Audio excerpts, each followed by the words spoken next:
शैक्षणिक दीपस्तंभ या आपल्या यूट्यूब चॅनलवर आपल्या सर्वांचं हार्दिक स्वागत आहे। आजचा व्हिडिओ आपला हा शासकीय कर्मचारी तसेच खाजगी कर्मचाऱ्यांसाठी महत्त्वाचा असणार आहे। मग त्या शासकीय कर्मचाऱ्यांमध्ये शिक्षक आणि शिक्षकेतर कर्मचारी सुद्धा येतात।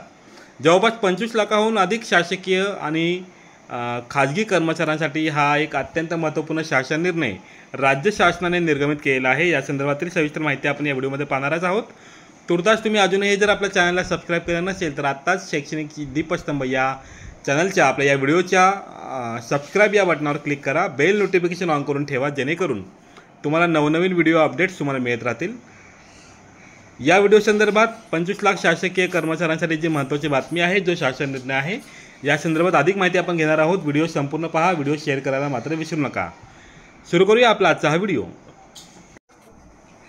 महाराष्ट्र शासनाच्या उद्योग, ऊर्जा, कामगार व खनिकर्म विभागाने दिनांक 24 ऑक्टोबर 2024 रोजी हे अत्यंत महत्त्वपूर्ण परिपत्रक निर्गमित केलेलं आहे। भारत निवडणूक आयोगाचे जे दिनांक 15 ऑक्टोबर आणि 16 ऑक्टोबरचे जे प्रसिद्धीपत्रक आहे, या अनुषंगाने हे निर्णय शासनाने जाहीर केलेला आहे।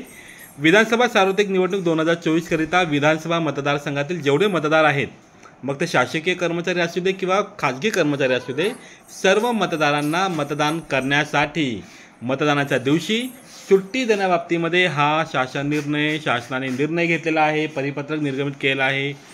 या संदर्भातील थोडक्यात आपण हे परिपत्रक पाहणार आहोत। साहजिकच 18 वर्षावरील नोंदणी झालेल्या सर्व नागरिकांनी निवडणुकीमध्ये मतदान करणं अपेक्षित आहे। मात्र काही ठिकाणी जेव्हा गेल्या काही निवडणुकामधला जो अनुभव आहे त्यातून दिसून आला आहे की संस्था आस्थापना किंवा इतरही ठिकाणी भरपगारी सुट्टी किंवा सवलत दिली जात नाही, सुट्ट्या दिल्या जात नाही। त्यामुळे साहजिकच मतदान करण्याची इच्छा असूनही मतदारांना मतदानापासून वंचित राहावे लागते, जे लोकशाहीसाठी अत्यंत घातक आहे असं विचार शासनाने मांडलेला आहे। त्या अनुषंगाने भारत निवडणूक आयोगाने 15 ऑक्टोबर 2024 रोजीच्या प्रसिद्धी पत्रकाद्वारे महाराष्ट्र राज्यातील विधानसभा सार्वत्रिक निवडणूक 2024चा कार्यक्रम जाहीर केला आणि सदर निवडणुकीचे मतदान हे 20 नोव्हेंबर 2024 रोजी होणार असल्याची माहिती त्यांनी प्रसिद्ध केली होती।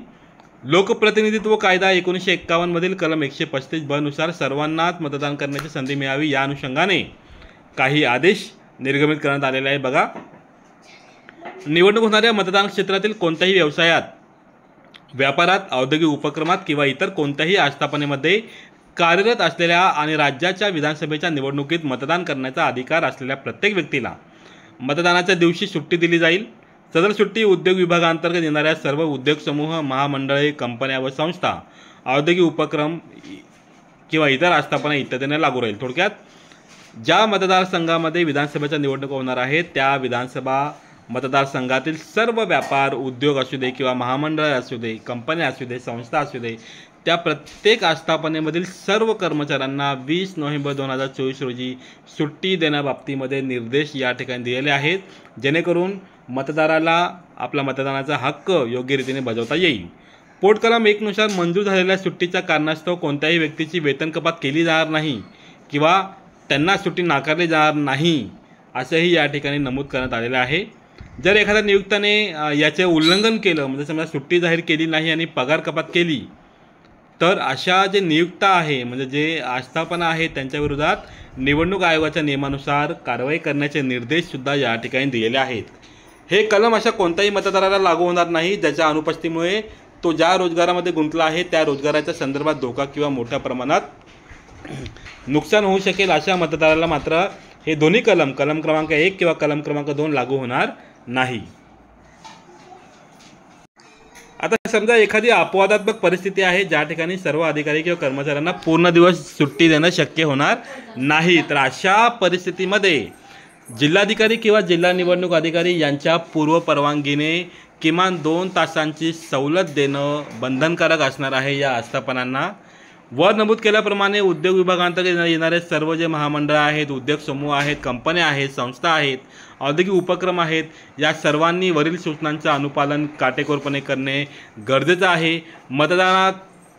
मतदारांकडून जर मतदानाकरता योग्य ती सुट्टी मिळाली नाही, असे जर तक्रारी जर प्राप्त झाल्या तर मात्र त्या आस्थापनाच्या विरोधात कायदेशीर कारवाई केली जाईल, असे निर्देशही या ठिकाणी दिलेले आहे।